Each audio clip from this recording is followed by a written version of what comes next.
Muy buenos días con todos, bienvenidos. Mi nombre es Horacio Urtiaga y todas las mañanas de lunes a viernes estamos leyendo juntos el Evangelio según San Marcos. Ya estamos en el capítulo 14, capítulo que nos está relatando la última noche de Jesús antes de su crucifixión. Hemos visto varias cosas en las clases anteriores. Hemos visto la celebración de la Pascua de Jesús con sus discípulos y cómo Jesús ahí instituye lo que se conoce como la Cena del Señor, la Santa Cena o la Comunión. Algunos lo llaman la Eucaristía también. No solo eso, sino también vimos que Jesús ya anunció que alguien dentro del grupo lo va a traicionar y que mejor le valdría no haber nacido a esta persona. Por último, vemos que Jesús anuncia que Él va a ser apresado, que Él va a resucitar, pero que sus discípulos van a huir. Ante esta declaración, ante esta profecía, por así decirlo, Pedro salta inmediatamente y valerosamente le dice a Jesús que aunque Él esté en peligro, su vida esté en peligro, Él no va a negar a Jesús nunca.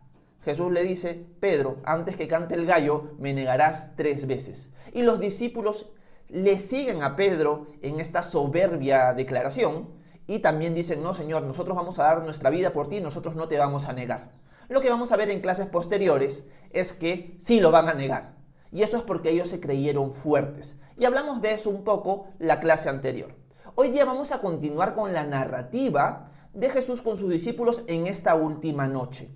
Así que ellos ya salieron del alto donde ellos han celebrado la Pascua y ahora se están dirigiendo hacia lo que se conoce como el jardín de Getsemaní.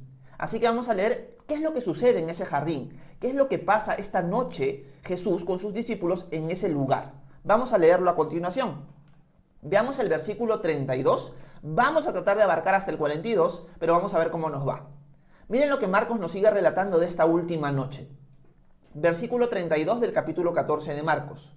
Nos dice: al llegar a un lugar llamado Getsemaní, Jesús le dijo a sus discípulos: siéntense aquí mientras yo voy a orar.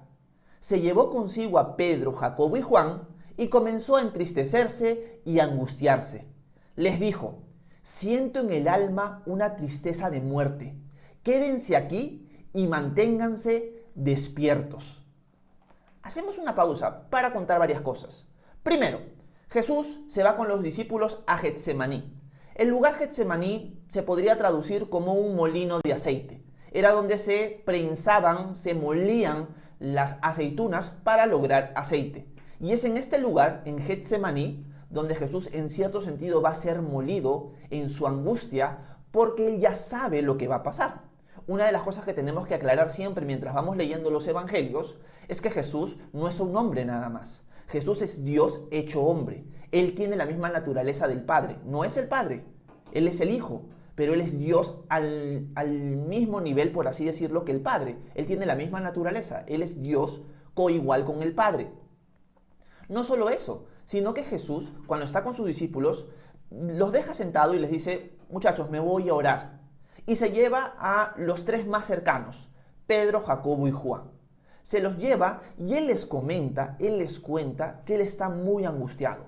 ¿Por qué está angustiado? Porque en su conocimiento previo de las cosas que Él va a pasar, sabe el sufrimiento que Él va a cargar por la humanidad. Algunos discuten si la angustia que siente Jesús es por el sufrimiento físico que Él va a sufrir en la crucifixión o por el sufrimiento espiritual que Él va a sufrir en la crucifixión. Una de las cosas que muchos concluyen es que Jesús está muy angustiado porque Él va a cargar el castigo, la culpa por nuestros pecados. Por eso el apóstol Pablo va a decir: al que no cometió pecado, por nosotros Dios lo hizo pecado, para que ahora nosotros fuéramos justicia de Dios en Él. Por lo tanto, Jesús en cierto sentido se vuelve pecado por nosotros en la cruz.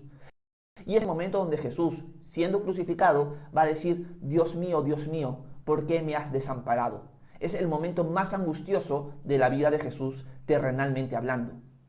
Y Jesús, sabiendo esto, le dice a sus discípulos: yo tengo una angustia de muerte. ¿Qué significa eso? Que Jesús, en buena cuenta, quiere morirse, porque sabe lo que va a sufrir. Él sabe lo que va a pasar por nosotros. Él ya decidió venir a este mundo sabiendo lo que iba a pasar, pero eso no quita que como hombre ahorita sienta esa angustia, ese estrés por lo que Él va a pasar en su crucifixión, no solo física, sino también espiritualmente. Si no me equivoco, es Lucas el que nos cuenta que en medio de esta angustia, él llega a sudar sangre. Y ese es un fenómeno que sucede ante mucho estrés. Cuando tú tienes un estrés que va más allá de lo normal, las venas de tu rostro por el estrés se rompen y empiezas como a botar sudor con sangre por el estrés que has tenido. Ese era el estrés que tenía Jesús como hombre en este momento, porque Él sabe todo lo que va a pasar por nosotros. Y acá viene una primera lección para nosotros esta mañana, y es la siguiente. En nuestra vida vamos a experimentar distintos tipos de angustia. En el caso de Jesús, esta es una angustia que no todos, pienso que nadie va a experimentar, solamente Él. Pero es un ejemplo perfecto para nosotros. ¿En qué sentido? Cuando tú estás pasando por alguna situación angustiosa, cuando sabes que algo se te va a venir encima y estás con ese estrés, con esa angustia, la mejor herramienta que tú puedes tener en esa situación es la oración. Una de las cosas que vamos a ver a continuación es que Jesús, en medio de esa angustia, ¿qué va a hacer? Va a orar. Va a humillarse delante de su Padre y va a implorar por ayuda, va a implorar por dirección, va a implorar delante de Él. Y el simplemente hecho de humillarte delante de Dios en medio de estos momentos angustiosos va a ser esencial para que tú puedas pasar la prueba, para que tú puedas pasar ese momento angustioso. ¿A qué me refiero? Una de las cosas que el apóstol Pedro va a decir a la iglesia es que nosotros tenemos que humillarnos bajo la poderosa mano de Dios, para que Él nos exalte cuando fuere tiempo. Y dice lo siguiente, echando toda tu ansiedad sobre Él, porque Él tiene cuidado de nosotros. Muchas veces nosotros luchamos con echar sobre el Señor nuestras angustias. Generalmente hacemos nuestras las angustias y nos aferramos a ella y sufrimos por ella. Cuando Dios ya nos ha dicho, muchachos, echen sobre mí todas sus angustias. Yo tengo cuidado de ustedes. No se angustien, échenla sobre mí. Y eso es lo que va a hacer Jesús. Jesús tiene una angustia que en buena cuenta Él quiere ya morirse. Él preferiría morirse en este momento que experimentar lo que va a pasar. Y esa angustia, cómo Él la canaliza, por así decirlo, usando una palabra moderna, dirigiéndose al Padre, echando sobre Él toda su angustia, porque sabe que Él tiene cuidado de nosotros. Así que esa es una lección muy importante. Si estás pasando por un tiempo angustioso, humíllate ante Dios. Pídele al Señor ayuda. Échale a Él tu carga, tu angustia, porque Él tiene cuidado de ti. Si tú eres su hijo, si tú ya has decidido seguir a Jesús, si tú ya has decidido entregarte a Él, Él es tu Dios y Salvador, tú tienes esa promesa. Tú puedes echar sobre Él tu angustia porque Él tiene cuidado de ti. Y es una lección muy importante para nosotros esta mañana, porque es algo difícil de hacer. Ojo, no lo estoy diciendo como alguien que, qué fácil es echar sobre el Señor las angustias. A veces no es fácil, porque a veces decimos, ya Señor, te echo mi angustia, pero sigue dando vueltas en nuestra cabeza, en nuestra cabeza, en nuestra cabeza, en nuestra cabeza. Ahí nos damos cuenta que no hemos echado completamente nuestra angustia sobre Él. Y eso es algo que va a necesitar un ejercicio de nuestra parte. Nuestra fe tiene que ser ejercitada. Echar sobre Él nuestras angustias tiene que ser ejercitado. No va a salir inmediatamente.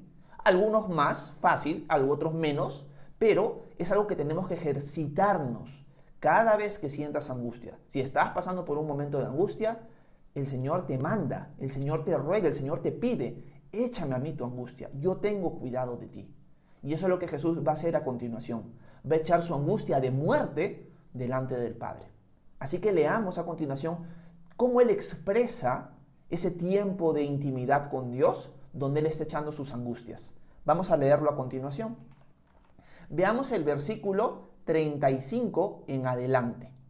Nos dice Marcos, se fue un poco más adelante y postrándose en tierra, oró que, de ser posible, no tuviera que pasar por ese momento.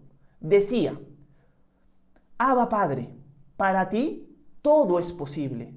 Aparta de mí esta copa, pero que no sea lo que yo quiero, sino lo que quieres tú. Este modelo de oración es hermoso. Acá el Señor se humilla delante del Padre y le dice, Abba Padre. La expresión Abba es una expresión aramea que quiere decir Padre querido. Eso es lo que quiere decir. Es una expresión que hasta los niños usaban para referirse a sus padres, como por decir papito. Pero también tiene el sentido más serio de decir querido Padre. Por favor, si quieres, si es posible, que pase de mí esta copa. La copa era una figura de ira en el Antiguo Testamento. Jesús sabe que Él va a recibir la ira sobre Él mismo para que nosotros no la recibamos. Y Él dice, Señor, Padre, Padre querido, si es posible, pasa de mí esta copa, pero que no se haga mi voluntad, sino la tuya. Jesús no está diciendo, yo no quisiera salvar al hombre, pero sí hay otra forma de que el hombre pueda ser salvo, de que el hombre pueda salvarse, si de una forma que no sea sufrir yo lo que estoy a punto de sufrir, por favor, que eso se suceda, pero que no se haga mi voluntad, sino la tuya. Este es un modelo de oración excelente que nosotros tenemos que tener siempre presente en nuestra vida. Hay personas que van a tratar de pedirle al Señor su voluntad y no la de Él. Y se van a aferrar a su voluntad, su voluntad, su voluntad, su propia voluntad. A eso me refiero. Pero el modelo que Jesús nos está diciendo o nos está mostrando acá es contrario a eso. ¿Cuál es el modelo? Que no se haga mi voluntad, sino la tuya. Esa debería ser siempre nuestra oración. En medio de las cosas que le pedimos, en medio de la dirección que consultamos, en medio de cualquier oración que hacemos delante del Padre, nosotros tendríamos que siempre hacerla filtrada por esta frase. Padre, pero al final, sí, te estoy pidiendo que me libres de esta angustia. Sí, al final te estoy pidiendo que me guíes en esta situación. Te estoy pidiendo esto en específico, pero que no se haga mi voluntad, sino la tuya. Porque tú sabes lo que es mejor para mí. Para mí ahorita esta angustia que estoy pasando no me trae nada bueno. No me guía nada bueno. No hay nada bueno que yo pueda sacar de esta angustia, de esta situación que estoy pasando. O de esta situación que ya sé que voy a pasar. Pero que se haga mi voluntad no quiero, sino que se haga la tuya. Eso es lo que yo deseo, Señor. Porque al final tú sabes si es para mi bien o no. Así que me someto a tu voluntad. Pero sí te pido, si es posible, si es tu voluntad, por favor sácame de esta angustia. Si es tu voluntad, sácame de esta situación. Pero que no se haga mi voluntad, sino la tuya. Esa es una oración que cada uno de nosotros debería practicar, debería proclamar diariamente en sus tiempos de oración. Es una lección, un ejemplo claro de cómo es una oración correcta, de cómo es una oración con el corazón correcto. No es pedir mi voluntad, sino es pedir la voluntad del Señor. Es la voluntad de Él, porque su voluntad siempre es buena, agradable y perfecta. Es la mejor para nosotros. Solo que a veces nosotros somos tercos, somos obstinados, y que queremos que se haga nuestra voluntad. Y no es así. Si Jesús es tu Señor, Él es tu amo, Él es tu Rey, su voluntad es la que prevalece y su voluntad es la que tú deberías querer que prevalezca. Por lo tanto, el modelo de oración que encontramos acá es un modelo que yo les animo a cada uno de ustedes a ponerlo en práctica a partir de hoy. Que siempre sus oraciones terminen o contengan esta frase. Señor, pero que al final se haga tu voluntad y no la mía, porque tú sabes que es lo mejor para mí. Y acá Jesús lo expresa maravillosamente, pero también nos está mostrando su angustia. Pero ¿cómo Él resolvió este tema? Echó sobre Él sus angustias, porque el Padre tiene cuidado de nosotros, y lo hizo entendiendo que su voluntad es mejor. Otra cosa que podemos agregar aquí es que no había otra forma. Porque si hubiera habido otra forma en la que el Padre nos hubiera podido salvar, se hubiera dado, Jesús no hubiera muerto. Por lo tanto, para que Jesús, su oración haya sido respondida con un no, noten esto, es algo que no tenía pensado decir, pero la oración de Jesús en este momento tuvo una respuesta negativa del Padre. El Padre le dijo no a la oración de Jesús. Jesús dijo, si puedes, si es posible, pasa de mí esta copa. Y el Padre dijo no, pero que se haga tu voluntad y no la mía.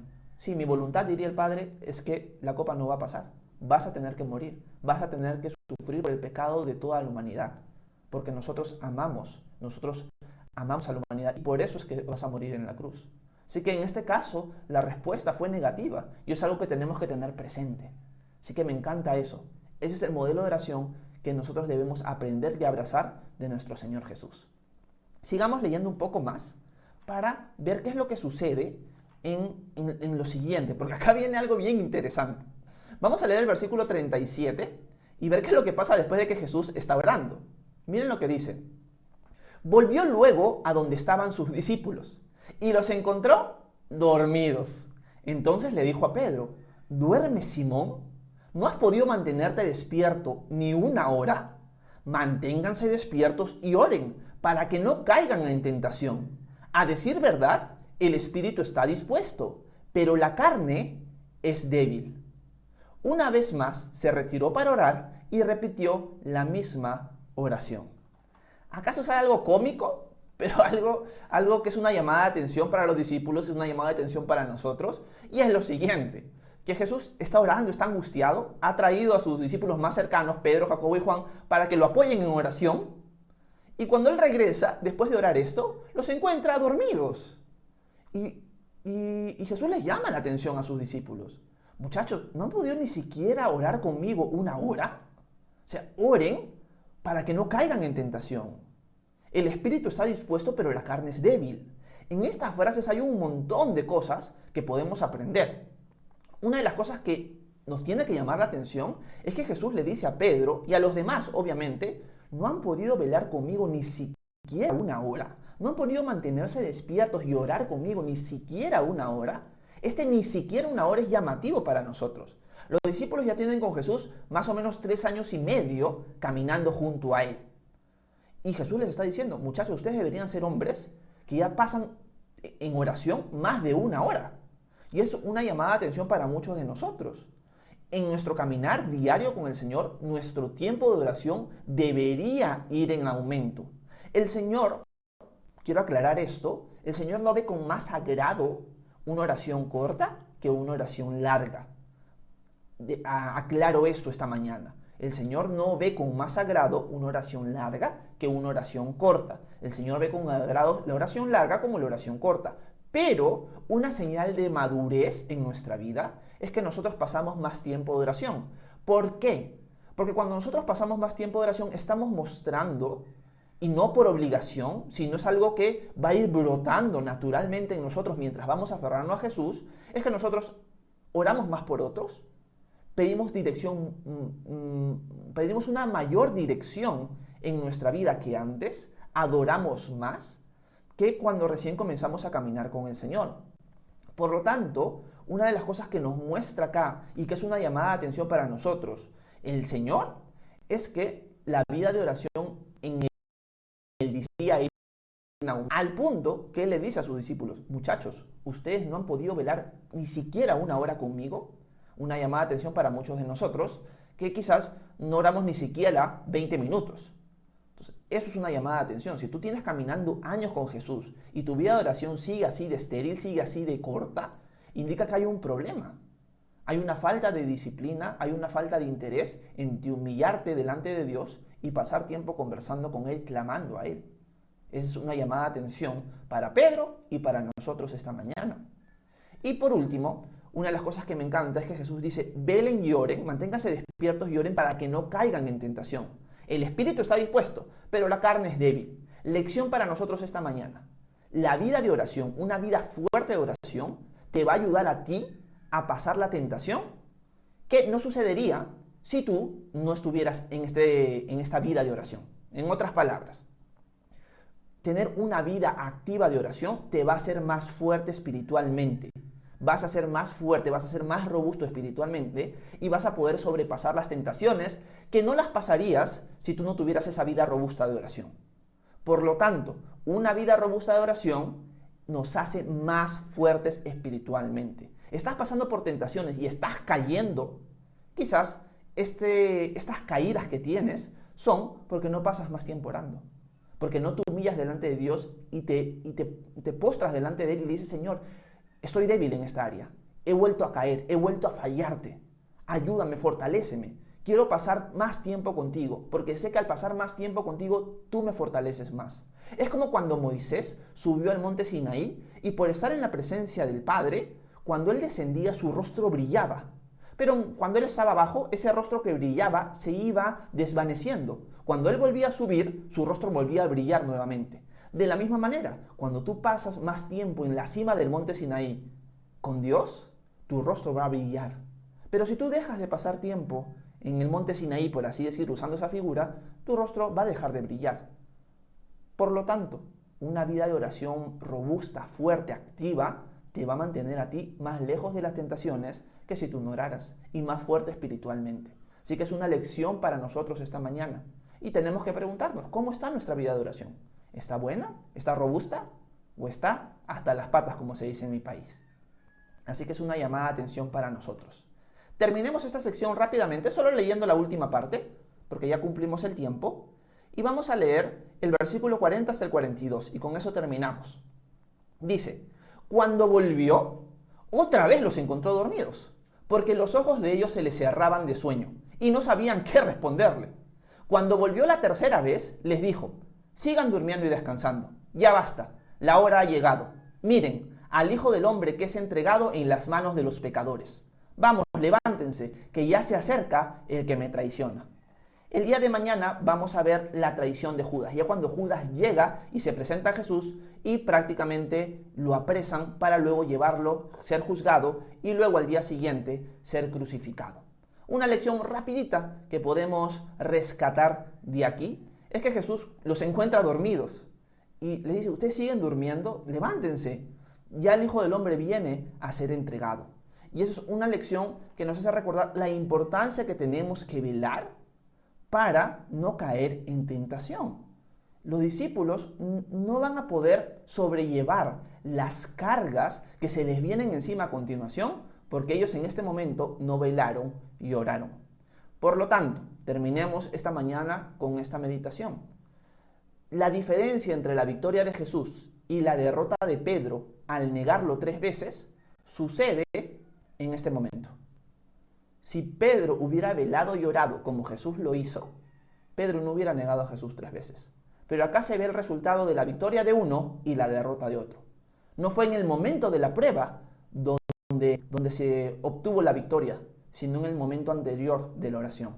Uno no veló y oró. Por lo tanto, en el momento de la prueba falló. El otro sí veló. Su angustia se la dejó al Señor, le pidió ayuda, dirección. Y en el momento de la prueba venció. Ahí está la diferencia entre ser un vencedor y ser derrotado.